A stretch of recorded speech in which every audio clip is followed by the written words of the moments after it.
आजभन्दा लगभग 1 महिना अगाडि चाहिँ बेङ्कोले बेङ्को S1 लाई चाहिँ नेपालमा लन्च गरेको थियो अनि यो फोनले चाहिँ 15,000 को प्राइस सेगमेन्टमा चाहिँ एकदमै तहल्का मचाउन चाहिँ सफल भएको थियो किनभने त्यो प्राइसमा चाहिँ तपाईलाई एकदमै राम्रो फिचर्सहरु चाहिँ बेङ्को S1 ले दिएको थियो। अब यहाँनिर चाहिँ मेरो हातमा बेङ्कोको S1 Pro भन्ने फोन चाहिँ आइसकेको छ। अब यो बेङ्को S1 Pro चाहिँ बेङ्को S1 को थोरै एउटा सानो अपग्रेड चाहिँ देखिन्छ। आज भिडियोमा चाहिँ म तपाईहरुसँग यही फोनको बारेमा कुरा गर्न जाँदैछु। तपाईले चाहिँ यो फोनमा के फिचर्स पाउन सक्नुहुन्छ, त्यसैगरी कति प्राइसमा चाहिँ यो फोन दिन सक्नुहुन्छ, आउनुस् आजको भिडियोमा चाहिँ हामी कुरा गरौँ। अब सधैँ जस्तो भिडियोलाई चाहिँ अनबक्सिङबाटै सुरु गरौँ। तपाईले चाहिँ यो फोनको बक्समा माथिपट्टि यहाँनिर ध्यान दिनु भयो भनेदेखि चाहिँ 100 डेज रिप्लेसमेन्ट ग्यारेन्टी चाहिँ तपाईले यहाँ दिन सक्नुहुन्छ। अब अनबक्सिङको बारेमा कुरा गर्नु पर्दाखेरि चाहिँ बक्सलाई तपाईले खोल्ने बित्तिकै माथिपट्टि चाहिँ एउटा सेक्सन राखेको तपाईले दिन सक्नुहुन्छ, जसलाई खोल्नु भयो भने सिम इजेक्टर टुल तपाईलाई दिएको छ अनि त्यसैगरी तपाईले अथराइज स्टोरहरुको चाहिँ यहाँ फोन नम्बर सहित लिस्टै पाउन सक्नुहुन्छ, सबै तपाईलाई दिएको छ।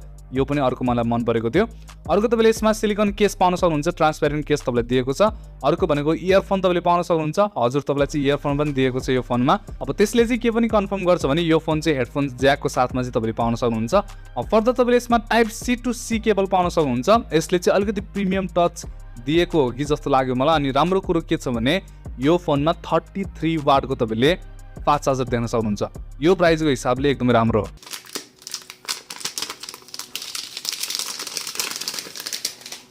यहाँ चाहिँ म तपाईलाई एउटा कुरो के भन्न चाहन्छु भने यसको एक्ज्याक्ट प्राइसिङ चाहिँ मलाई थाहा छैन किनभने यो फोनको भिडियो मैले सुट गर्दाखेरि चाहिँ नेपालमा यो फोन चाहिँ लन्च भइसकेको छैन। मेरो हिसाबमा चाहिँ यो अन्डर 20K नै तपाईले देख्नुहुन्छ होला नेपालमा। त्यो प्राइसिङको हिसाबले चाहिँ यहाँनिर बेन्कोले एउटा स्टेप के राम्रो लिएको छ भने 2-3 स्टेपहरु छ, एकदमै राम्रो लिएको छ जस्तो लाग्यो मलाई। 64 मेगापिक्सलको चाहिँ तपाईले यसमा क्यामेरा देख्न सक्नुहुन्छ। हजुर तपाईले चाहिँ सही सुन्नुभयो, अन्डर 20,000 को यो फोन छ अनि तपाईले चाहिँ यसमा 64 मेगापिक्सलको क्यामेरा पाउन सक्नुहुन्छ। अर्को राम्रो कुरो के छ भने यसमा तपाईले 33 वाटको चार्जर चाहिँ बक्समा देख्न सक्नुहुन्छ। अब यसले चाहिँ के गर्छ भने यो सायद मेरो विचारमा बेन्कोले नै यो नयाँ स्टेप चालेको छ, जसले गर्दाखेरि चाहिँ तपाईले अन्डर 20,000 को फोनमा पनि 33 वाटको चार्जर तपाईले पाउन सक्नुहुन्छ बक्समा। यो फोन चाहिँ 8GB र्याम 128GB को चाहिँ इन्टरनल स्टोरेज UFS 2.2 को स्टोरेज भएको यो फोन छ। अनि अर्को भनेको चाहिँ 8GB को तपाईले चाहिँ भर्चुअल र्याम पनि पाउन सक्नुहुन्छ भनेको यो फोनमा तपाईले 16GB को चाहिँ र्याम पाउन सक्नुभयो। ओभरभ्यूको बारेमा कुरा गर्नु पर्दाखेरि चाहिँ तपाईले राइट साइडमा पावर बटन र भोल्युम अप एन्ड डाउन पाउन सक्नुभयो। माथिपट्टि तपाईलाई केही पनि दिएको छैन। लेफ्ट साइडमा तपाईले पाउनुभयो सिम हाल्नको लागि सिम। तपाईले चाहिँ दुईटा न्यानो सिम कार्ड, त्यसैगरी एउटा चाहिँ तपाईले माइक्रो SD कार्डलाई पनि लगाउन सक्नुहुन्छ। तलपट्टि तपाईले हेडफोन ज्याक पाउन सक्नुभयो, त्यसैगरी प्राइमरी माइक्रोफोन तपाईलाई दिएको छ भने टाइप C को तपाईले पोर्ट पाउन सक्नुहुन्छ। लेफ्ट साइडमा चाहिँ तपाईलाई स्पिकर ग्रिल चाहिँ दिएको छ। अब स्पिकरको बारेमा कुरा गर्नु पर्दाखेरि चाहिँ यो फोनमा बेन्को S1 को जस्तै एभरेज खालको तपाईले स्पिकर पाउन सक्नुहुन्छ, त्यति धेरै राम्रो चाहिँ लागेन।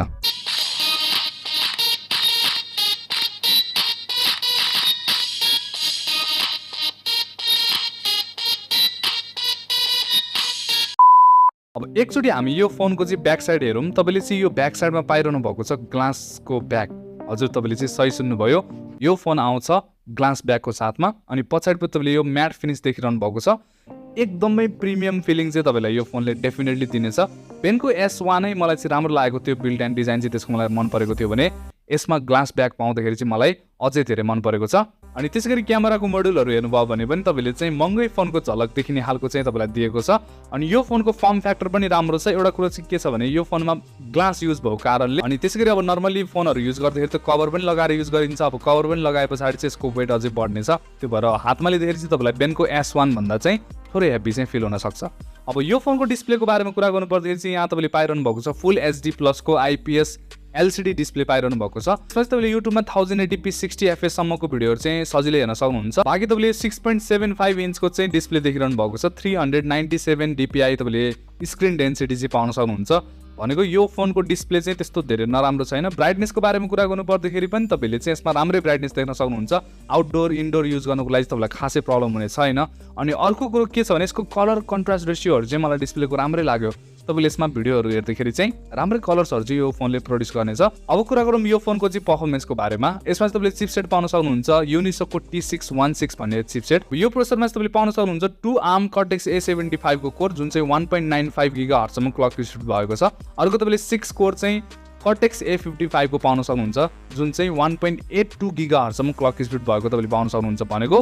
प्रोसेसर चाहिँ त्यस्तो धेरै नराम्रो तपाईँले पाइरहनु भएको छैन। जाइरोस्कोप चाहिँ तपाईँले पाउन सक्नुहुँदैन यसमा। बाँकी तपाईँले UFS 2.2 को स्टोरेज पाउन सक्नुहुन्छ यसमा 128 GB सम्मको, अनि UFS 2.2 को स्टोरेज त्यसै गरी 8 GB को ऱ्याम भइसके पछाडि चाहिँ यो फोनमा normal day to day task गर्नुको लागि चाहिँ केही पनि प्रब्लम छैन। हुन त मैले यो फोनलाई चाहिँ त्यस्तो धेरै युज गर्न पाएको छैन। म चाहिँ तपाईँलाई फुल रिभ्यूमा चाहिँ यसको गेमिङको बारेमा, हिटिङको बारेमा सबै कुराहरू चाहिँ गर्नेछु। अहिलेको लागि चाहिँ यदि नै भन्न चाहन्छु, अहिलेसम्म युज गरिकन चाहिँ मलाई पर्फर्मेन्स राम्रै लागेको छ। अब क्यामेराको बारेमा कुरा गर्नु पर्दाखेरि चाहिँ 64 मेगापिक्सलको तपाईँले ब्याक साइडमा क्यामेरा पाउन सक्नुहुन्छ। अल्ट्रा वाइड एङ्गल लेन्सहरू चाहिँ तपाईँलाई दिएको छैन। अर्को तपाईँले डेप्थ सेन्सर पाउन सक्नुहुन्छ। फ्रन्ट क्यामेराको बारेमा कुरा गर्नु पर्दाखेरि चाहिँ तपाईँले यस्तो खालको सेल्फीहरू चाहिँ लिन सक्नुहुन्छ। यसमा डिसेन्ट खालको तपाईँले क्यामेरा पाउनुहुन्छ। अनि अझै म तपाईँलाई फुल रिभ्यूमा चाहिँ क्यामेराको बारेमा पनि डिटेल्समा कुरा गर्नेछु। अहिले फर्स्ट इम्प्रेसनको लागि चाहिँ तपाईँले सर्ट्सहरू चाहिँ हेर्न सक्नुहुन्छ। यस्तो खालको तपाईँले फोटोहरू चाहिँ यसमा लिन सक्नुहुन्छ। सफ्टवेयरको बारेमा कुरा गर्नु पर्दाखेरि चाहिँ इन-1 UI भन्ने UI पाउन सक्नुहुन्छ तपाईँले यसमा। एन्ड्रोइड 13 तपाईँले आउट अफ दि बक्स दिन सक्नुहुन्छ। ब्याट्रीको बारेमा कुरा गर्नु पर्दाखेरि चाहिँ 5000 mAh को ब्याट्रीको साथमा आउँछ यो। 33 वाटको तपाईँले चार्जर पाउन सक्नुहुन्छ बक्समा। एकदमै फास्ट चार्जिङ तपाईँको हुनेछ। मेरो विचारमा चाहिँ मैले तपाईँलाई यो Benco S1 Pro को बारेमा चाहिँ सबै कुराहरू भने होला। अझै डिटेल्समा चाहिँ म तपाईँलाई फुल रिभ्यूमा भन्नेछु। अहिलेको लागि चाहिँ यदि यो फोन अन्डर 20,000 आउँछ नेपालमा, त्यसै गरी यो फिचर्सहरूको साथमा आउँछ भनेदेखि चाहिँ डेफिनेटली एउटा राम्रो कम्पिटिसन दिने खालको फोन चाहिँ मलाई लाग्यो। 64 मेगापिक्सलको क्यामेरा, त्यसै गरी युनिसोको T616 प्रोसेसर, अर्को भनेको तपाईँले 33 वाटको चार्जर जुन पाइरहनु भएको छ, यो चाहिँ मेरो विचारमा धेरै राम्रो स्पेक्सहरू चाहिँ तपाईँलाई यसले दिनेछ। बाँकी फुल रिभ्यूमा कुरा गर्नेछु भन्दै आजको भिडियोबाट चाहिँ म बिदा हुन चाहन्छु। तपाईँलाई चाहिँ यो भिडियो मन परेको छ भने यो भिडियोलाई चाहिँ लाइक गर्न सक्नुहुन्छ। अनि यदि तपाईँले चाहिँ हाम्रो च्यानल जान्छ च्यानल सब्सक्राइब पनि गर्न सक्नुहुन्छ, किनभने म चाहिँ यस्तै इन्ट्रेस्टिङ भिडियोहरू चाहिँ ल्याउने गर्दछु। अर्को भिडियोमा भेट्नेछु, त्यतिन्जेलसम्मको लागि गुड बाई।